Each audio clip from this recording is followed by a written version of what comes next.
back to another Bruce Bolt Meet the Pro series. I'm Baron Mayer, founder and CEO of Bruce Bolt. And today I'm interviewing one of our new members this year, Tyler Naquin, outfielder for the New York Mets. Tyler, how you doing, man?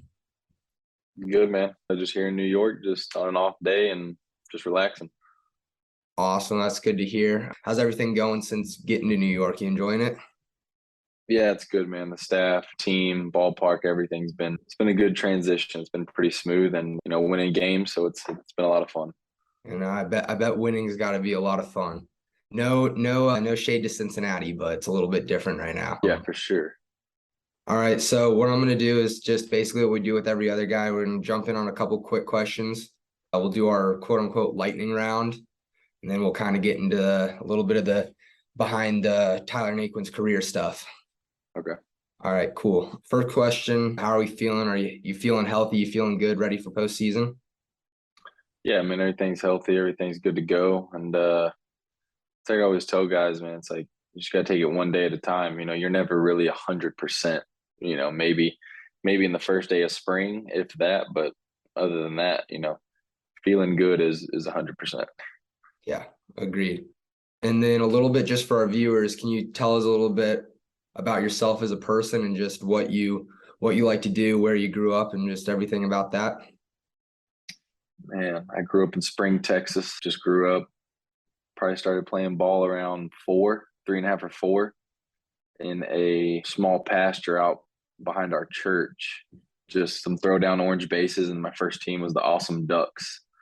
That was my first team ever. So then it transitioned. I just kept playing, and I've been playing ever since. And aside from baseball, I hunt and fish. I love to bow hunt. I love to fish in the marsh for redfish, trout, and flounder with my dad and my brother. And during like Christmas and November and stuff, hang out with my mom. A lot of family stuff, man. It's a lot of family stuff whenever you get home for the off season, and just being able to enjoy all those, hunting and fishing trips and going places with my mom and them. And then as going back to the baseball side of things, I played baseball at Texas A&M. And then I was drafted by the Cleveland Indians in 2012, and then went to Cincinnati in 2021 and was there a year and a half. And now I'm here with the Mets at the trade deadline. How long did it take you to get up from when you were drafted in 2012? How long did it take you to make your debut? Oof, man. I was 13 was my first spring training. Broke my hand in 2014. Had some concussions and a hamstring thing in 15. And then I broke with the team in 16. So altogether, around 3.5 years. Not bad. I mean, seems like it weren't for a couple of those injuries, you'd have been up there a little bit quicker too. So I mean, not bad at Yeah, all. you never know. Things happen for a reason, but you would like to not have any injuries, but man, that's part of the game. For sure. How do we feel about that win over Arkansas this weekend? It was good. A lot of people ask me that, but I'm not a huge football guy. I don't play No, fantasy. Yeah, I don't follow any football stuff, man. I'm telling you, whenever the last out's made, it's hunting and fishing, man, and spending time at home like that. Like I don't dive into the fantasy or anything like that. I know it's fun. Guys have a great time, and I hope A&M does really well. I do like seeing whenever they win. I am an A&M fan. I bleed maroon, man. But other than that, dude, I like to bow hunt and fish, man. So that's what I do with my off time. fair enough. Fair enough. Do you have any brothers and sisters? I got one older brother named Zach. He was a super incredible athlete, super fast. I played baseball and football. Went to the Marine Corps for a couple years. Now he's a superintendent for construction company, a family construction company, and he's just. I mean, this is my best friend, man. Like this dude, he's a bad dude. It's funny because like any question I really have is like I go to him and my dad, but my dad is like kind of like taught us all those things that he knew. So it's like kind of like now my brother, like it's like your dad's always the king, and then your brother's like if you have an older brother, For he's sure. kind of like taking on all of that. So like yeah, but yeah, just one older brother and none else. Did he have a lot to do with your baseball career, like helping you out and getting you to where you are? Yeah, man. I mean, we talk every day. I talk to my dad every day, my mom every day. And as far as, the guy side of helping with baseball, yeah, my brother, just being able to talk to them about what they see, not so much performance wise, but just like mentality wise, or like how you're kind of like moving about and stuff like that. But like growing up, man, he would hit me fly balls, ground balls, throw with me every day. I mean, we played together, so between him and my dad, I mean, it was just nonstop, never forced either. We just had a lot of fun doing it. And we had about an acre and a half to this little horse pasture that my dad set up a backstop and grooved out some baselines and whatnot, and we were able to practice out there, and they were a huge part of it. That's awesome. Besides baseball, did you play any other sports growing up? I played football in middle school. I played basketball in middle school, and yeah, when I got to high school, I just stuck to baseball. I assumed that I could make a career out of baseball probably about seventh, eighth grade, and I was like, man, these guys in football they were a lot bigger than me in high school too. I think I graduated at 5'11", 155. Damn. So it was like, yeah, I was just real wiry, and I was like, man, that's a suicide mission going out there with those guys right now. Absolutely. When I was coming through middle school and high school, coaches want you to focus on one sport, but then, my dad was a big advocate for play all the sports you can. And I just kind of like to see where you guys kind of stand on that. And I mean, I think that players develop, at different rates. Obviously, your body grows at different, develop more muscle and agility and stuff. And like I have some players back in College Station that, some of them develop faster than the other ones. And it's like, man, you just need to go play other sports to get moving, to get more agility about yourself. And it's going to translate into the one sport you decide to take on.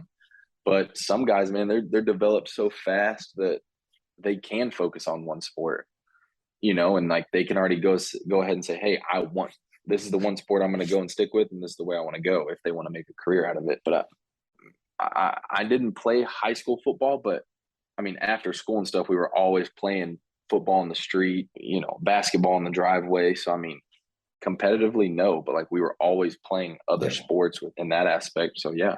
So always active with, even if it wasn't like a competitive in school sport, always active with stuff. Yeah, for sure. That's definitely how it was. I stuck to baseball just because, I like you, I was small. I was smaller than you were in high school. My freshman year, I went in at 5'1". So wow. It was going to be rough to play anything else, but definitely after school, go and play pickup with everybody. It's definitely fun, definitely gets you going. So I feel like that helps a lot. It's huge, man. We even played a little bit of tennis from time to time. My dad just tried out to of get me nowhere. into tennis early. Did not work. So now we'll jump into the lightning round. So first question, for example, is what's your favorite junk food? And we'll just rapid fire them, Okay. All right. So first question, what's your favorite junk food? Pizza. If you could be any animal, what would it be and why? A golden eagle, probably because they're pretty big, they're super fast, it's a predator, and if you watch on YouTube, those are some relentless animals, man. They're impressive. If your life was a movie, what actor would play you and why? Oh man.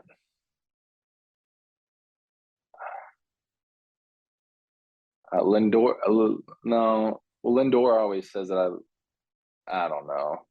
Jim Carrey sometimes, but that's just him saying just dumb stuff, man. But I don't have one for that, dude. I don't have one for that. Fair enough. I'll get my mom to comment on that one. She'll know. She'll pick one out. Do you prefer texting or talking on the phone? Talking. Favorite day of the week? It's got to be a Saturday, man. It's whenever you can go hunt and all that stuff. Of course, you bring up hunting. Last song you listened to? Ride the Lightning by Warren Ziders. Favorite holiday? Christmas. At what age do you want to or plan to retire? 36, 37. 36. Favorite childhood TV show?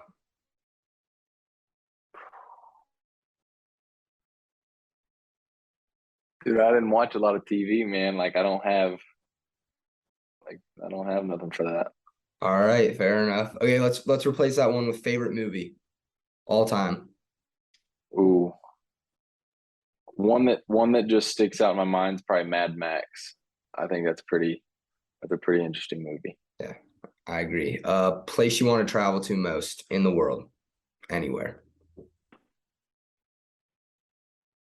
Again, to hunt, probably like New Zealand. What's New Zealand got that you'd want to go hunt there? I honestly don't know what they have there that would be. They got some big red stag that would be really cool to hunt. But I mean, man, if it's got hunting and stuff like that, like I'm about it, you know. All right, well, heck of a lightning round. Crushed it, Tyler. Nailed it. A few more non-career questions, and then I've got 7 or 8 career questions for you, and then we'll move on from there. Who was your favorite MLB team growing up? Man, I didn't even watch baseball growing up, but I would probably have to say that I would, you know, the killer bees were during my time growing up, like Bagwell, Biggio, Berkman, like those guys. So I'd say them. Killer Bees. I don't know who the Killer Bees are. Are they like a minor league team, or is that just like a? Nah, dude, that's what they called Biggio, Oh God, Bagwell, I didn't even think Berkman, about. I didn't even think about that. Oh my God, Bell. God, do I look like an idiot Oh, right now? nah, you're good. Nah, you're good. Those were the guys, man. Yeah, no, now that my head jumped to what you were talking about, yeah, I agree. But at first I was like, what the hell? I was like, what is he Yeah, talking about? the No, Houston that that's Astros. gonna be one I'm gonna be made fun of for a little bit for. Good. And then all right, yeah, you kind of told us outside of baseball you're hunting and fishing. So like when you come back in the off season, you're working in some baseball, but you're gonna be mostly hunting and fishing. Yeah, I mean my number one priority is making sure that I'm ready to go next season. Yeah, absolutely. But I mean, you hunt early and then you hunt later in the day. So it's funny sometimes, I don't ever post baseball. Like I don't need to No, let people never. know. I don't need to let Never. people know what I'm doing. It doesn't matter to me. But like if I post hunting and stuff, they'll be like, "Shouldn't you be getting ready?" I'm like, dude, there's 24 hours in a day, man. Like we have lives too. Like I'm gonna go hunting, buddy. Like you don't need to know that I'm working 4 hours, 5 hours out of the day on baseball. So it's baseball's number one for sure. But man, there's plenty of time to hunt and fish and travel a little bit, and that's what I take advantage of. Absolutely, yeah. All right, a little bit more of the baseball related questions. How big is spring? Is spring it's pretty small, right? Yeah, I mean it's definitely blowing up more. It's like Yeah. 25, 30 minutes outside of Houston, but it's starting to Starting to pop off a little bit. yeah, for sure. What was it like growing up playing there when it wasn't growing as much as it is now? I mean, it was just simple, man. Like I grew up playing at a complex called Roth, and man, it was just the field was literally like three 3.5 miles from my field or from my house. Actually, the train tracks, you could just ride the train tracks all the way down to the ballpark. But that's how close it was. But man, it was, everybody played there. And there was another place called Northwest 45 that a little bit farther away from us. But like I said, I grew up playing at Rothwood, and man, it was simple. Like all my buddies were there, all the guys at the middle school kind of grew up in that area. And then we went to the high school, but we actually split high schools because we had a new high school in 2006. And that's whenever we split off from the other main high school, and a lot of competition in that area, and then the Woodlands, Hmm. Spring, Houston area, and stuff like that. Definitely a lot of good high school baseball in Texas. Yeah, It doesn't change. Texas has got to be, in my opinion, the most competitive state for sports by far. I would say. So being from Spring, which is about an hour and a half out of College Station, was going to play baseball for the Aggies kind of like a dream for you growing up, or No, didn't even cross my mind. I didn't even like when I tell you that I didn't watch baseball or you football growing literally up, did like, not watch baseball? dude, no. I was always outside. Always outside. Video games here and there, Mm-hmm. but like today's video games, nah, not even close. Mm-hmm. Like I can't tell you the last time I played a video game. And I can't tell you how many kids in the stands like, hey, what's your gamer handle or whatever? I'm like, dude, I don't even know what you're talking about anymore. Like, I don't know what that is. And so it was just, I was always outside. So at A&M, whenever I was in high school, I started, getting, interest from Texas, TCU, Tech, Baylor, Rice, and I never had heard from A&M until I had my high school coach reach out and approach A&M for me. And they had thought that I had already signed with someone else. And so that's another whole story in itself. But that's how I got in touch with A&M, and I thank my lucky stars and Rob Childress at A&M for giving me that opportunity there for sure. If it wouldn't have been A&M, if you can answer this, if it wouldn't have been A&M, where would it have been? Man, I had already signed to go to San Jack. Like I said, it's actually quite a long story behind my recruiting process. But I was signed to go to San Jack, and then whenever I started talking to A&M, I decided that would be the better route. Yeah. I mean, it was a good route. You definitely made the right call. For sure. So you went to A&M, you were there for 2 years, right? Freshman, sophomore, No, and junior. and junior. You were there junior as Mhm. well? Yeah, because I didn't turn 21 until right before the draft of my junior year. Gotcha. So when you did end up going to the draft and leaving A&M, was that a big decision that you made? Were you like talking to the coaches and your parents as well, or did you just kind of decide, you know what, I'm ready? It wasn't it wasn't a hard decision because I wanted to sign out of high school, but I also knew that I needed to go and get bigger, stronger, faster. Dude, some of these guys coming out of high school, they're 6'1", 210. They're developed, and Mm-hmm. that's a big part of it. And so I knew that going to A&M, Rob Childress actually looked me dead in my face, and he said, "If you come to Texas A&M, you're going to be a first round pick." And I was like, "Man, this guy is about it," and I loved it. And sure enough, man, thank God I was stayed healthy and everything. But Cleveland picked me with the 15th pick in 2012, so it was a pretty cool situation. Getting drafted in general is incredible. I mean, that's something that not very many people get to say, or even get your name called. I don't care if you're the last pick or the first pick; it does not matter. Everybody's in that pool to go to the big leagues now. And whenever my name was called, man, I was excited, and obviously the coaching staff knew that that was the route that I needed to take. Yeah, absolutely. Tell me a little bit about like your time at A&M. I'm sure a lot of the parents who are watching this want to know, what's it like to be a part of that college team, and what's day to day look like for you guys?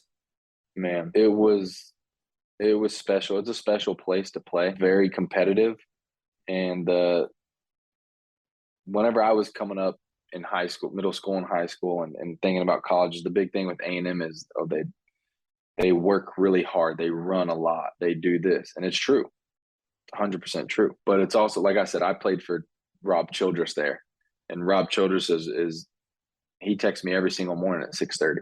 I talk to him every single day. Like, we're extremely close.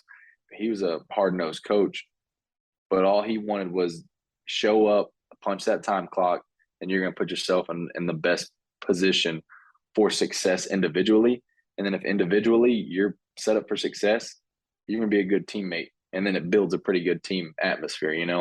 And also being there, in the off season, Slosh Nagel and those guys, I mean, they're doing a great job as well. I didn't play for Slosh, but I mean, they had an appearance this year already, in this first year, and it's a good culture there. And I think just being around that atmosphere and that hard nosed attitude, one thing that they take their pride on is building young men. Like, yes, winning is important. Everybody wants to win. But at the end of the day, nobody's going to look up and say, how many games did you win?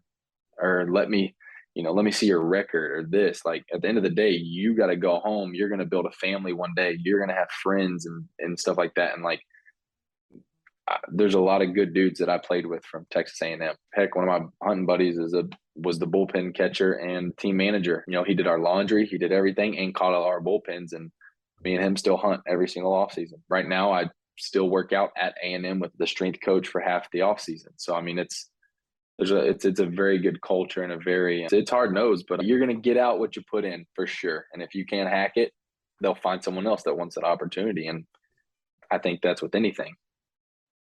But like day to day, like an actual day to day when I was there, say I had a lift that day, man, I'd be up at 5:30. I'm at 6 a.m. weight. Say if I have an 8 o'clock class, I, get something for breakfast, go to my class, if I got another class after that, I remember I had like an 8 and like a 9:30 or 10, then find time to eat lunch.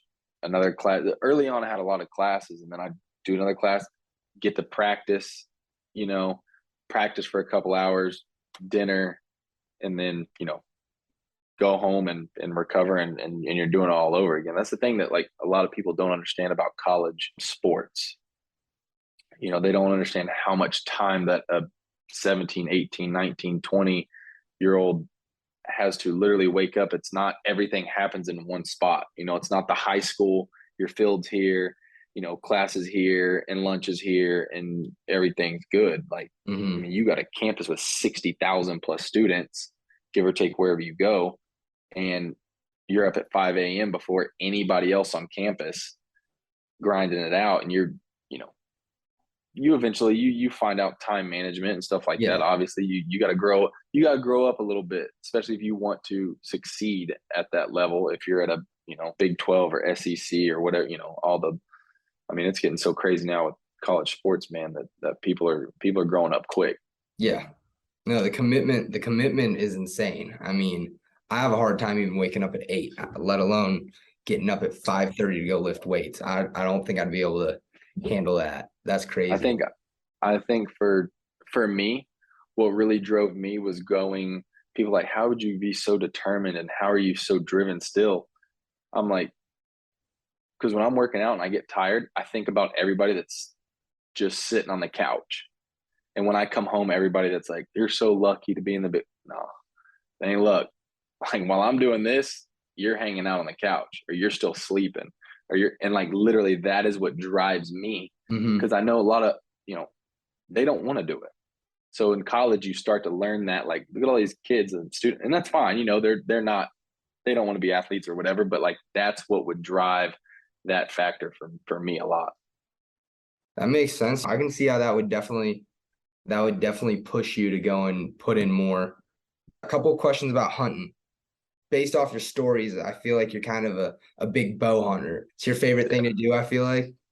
Man, I love it. I absolutely love it. Like there's just something about having to prep, and if you prep the right way for bow hunting, like for myself, I learned from one of my really close friends, John Reuter in College Station.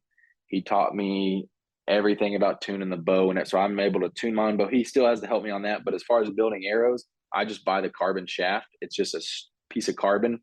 I measure it, cut it, weight it, fletch it, inserts, outserts, everything that there is under the sun on that arrow. And I really enjoy it. And if you do it the right way and you respect the game and you respect those animals the right way and you do your due diligence and practicing and you make a clean shot on these animals and harvest them the right way, there's no other feeling like it. And then, like I said, as long as you do it the right way and respect it and do everything in your power to make it clean, I think it's a very touching experience that a lot of people don't experience. It's also with duck hunting or fishing and things that I grew up doing with my dad and my family. What's your favorite thing to hunt? Man, right now I would probably say just bow hunting, whitetail. Whitetail.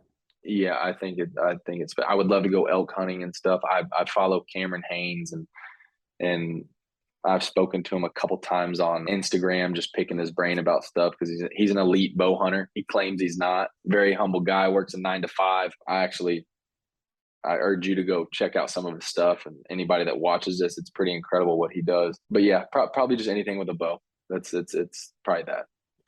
Cameron Haynes. All right, let me write that. I know you know the name David Goggins, and they kind of roll together on some of their workout stuff, and it's special. It's good stuff. It's incredible, man. Love it. All right, so obviously I came and visited you this year in Cincy. We did our giveaway. It's a good time. But then not long after, you you get traded right before the deadline, you're going to Queens. What's kind of the initial reaction from you? How are you feeling when that happens? It was a whirlwind, man. I loved it in Cincinnati. I loved that place. David Bell and the team and that staff and organization, dude, they treated me like gold. But like I said, when one door closes, another one, opens up. And the Mets staff and team and front office and everybody's been, top notch. It's been a very easy transition. I'm a guy that doesn't like change, really, So it's a shock at first because you've never been traded or anything, and then all of a sudden, boom, I'm up in New York. But it's been very easy, man. The Mets have made that very, very easy. Awesome. I'm glad the Mets have done that because we love the Mets over here at Bruce Bowl. I mean, we've now got like what, 7 of y'all wearing our stuff, which is insane. Probably. I mean, I knew Nemo. He's one of my boys on the team for sure. He's a good dude. Pete, really close to him. Those guys love to hunt and fish as well. Like I said, I got a lot in common with quite a few of these guys. You just brought up our boy Terrence Gore. He was the very first Bruce Bowl athlete that we had. How are you liking Terrence in the clubhouse? He's awesome. I sit by him on the plane. He's funny, man. He's a good dude, and he's one heck of an athlete. Good dude. But I mean, watching him run, it's impressive. Like, he knows his job, and man, he doesn't skip a beat. It's cool to watch. Yeah, he's incredible. I remember when it was Kansas City, I went down to Houston to go see him play, Mm-hmm. go see the gloves on the field for the first time. He flies like no one I've ever seen. He floats. Incredible. Are there jokes that kind of go around the locker room now that he's on the team, since his whole deal for the last couple of years is everywhere he goes, he's winning a ring? Has that been talked about at all? I mean, not really. He just, he's funny. He whenever he first introduced himself, he's like, Terrence Gore, blah blah, and someone said something. He goes, I got 3 rings. And so it was just funny how it came out. And it was so funny. But yeah, he's great. He's great, man. He's gold. I love him. He'll call me up every once in a while, if he needs some gear or if his son needs some gear, and I'll pick up. I'll be like, Terrence, what's up? He'll be like, Bear. Yeah, It's like we're old friends. So he's a great guy. he is. He'll also talk to me about when are we going to come out with the Gore series gloves, and he's like, we got to put gold marks on the fingers for my rings. And I'm like, okay, Terrence, absolutely. I'm glad that everything's kind of meshing well with y'all in New York, because it's fun to watch. I'll tell you, with all of you guys. I mean, I swear it's every guy in the lineup at least has something on that has a bolt, like a sleeve or gloves, whatever it may be. So It's cool. It it's really is. And anytime someone sees them or whatnot, because I was the only guy in Cincinnati that had them, and then Drury started wearing them. Drury wore them a little bit. Mustakis wore them some. India really likes them. He was wearing the sleeves and stuff. So I mean, it's special, man. It's special what y'all got going on. So yeah, I it's mean, crazy. there's no higher level, and there's no more money to be made higher than at this level. So it's a good spot. Yeah, so it's kind of like we're in the pros a little bit. I couldn't make it there myself, but I got gloves to make it. So That's fine. That's fine. yeah, so it's awesome. But last thing that I ask all of y'all is Bruce Bowl. It was me, my mom, and my dad. Now we're up to around 12 people, I think. Just how did you kind of find out about us, or where did you hear about us from? Just kind of your story behind getting with Bruce Bowl.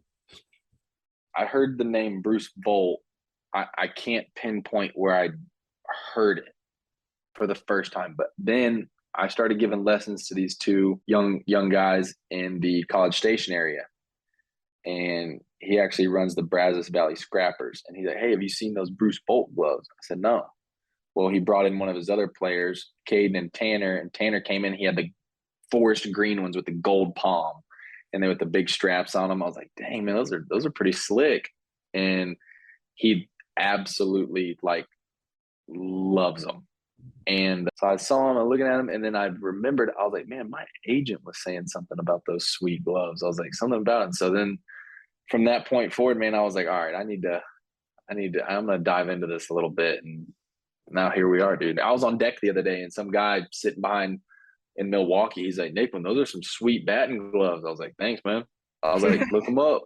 So dude, it's really cool. I mean, you got Hap wearing a Memo, Pete, Me, dude, anywhere you go, you see somebody wearing them, and not to mention the younger generation right now is just absolutely over them. What I love about them is that the lightning bolt is so simple. There's not a bunch of stuff on them. Mhm. You have the option to have, you know, the wrist strap, no wrist strap, just the original, flap right here, and they wear good. Like they wear good and fit like a glove should fit. So For sure. No, that's awesome that that's how you kind of heard about him. Everyone so far has kind of had a different kind of unique story like that. It's not just one of those, oh, like, yeah, your agent told you, but you then found out yeah, again through someone you were helping with BP and stuff. So everyone's kind of yeah, got that unique story where like, oh, a coach showed him to me or that, this, that, and the other. So I definitely think it's really cool how just the stories behind actually getting them on some of you guys. So it's awesome for sure. And then obviously having a Texas boy is awesome because we're a Texas brand, love Texas for through and sure. through. So the Yeah, fact that we were able to get you was huge. yeah, man. We've had a lot of fun working with you so far. We're excited that you're on the Mets. Loved Cincinnati, but you being in Queens just makes it that much better now. Tyler, thank you for hopping on and answering some questions. Best of luck to y'all in the postseason. And from everyone here at Bruce Bolt, we're gonna be rooting for y'all and cheering you on every step of the way. For everyone watching and tuning into this episode of Meet the Pros, we'll see you again soon. Thanks again, Tyler.